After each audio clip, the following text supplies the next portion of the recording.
napakahaba ng pila sa mga rides sa Tokyo Disneyland tsaka Tokyo Disney Sea. Meron bang way para maging express tayo yung diretso sa ride or makakat sa line? Meron po.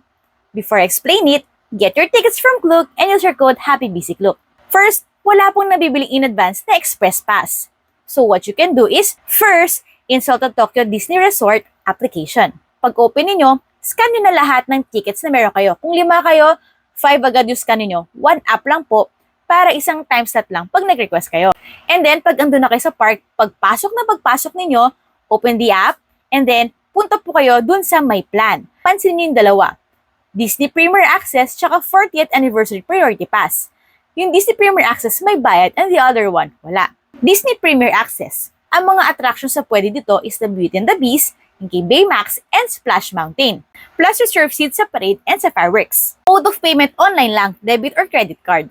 40th Anniversary Priority Pass. So here are the rides na pwede. Star Wars, Haunted Mansion, yung Cape Poo, Monsters Inc., and Big Thunder Mountain. Maraming beses ka pwede mag-book kaso one attraction kada hour lang. So next hour, book ka uli.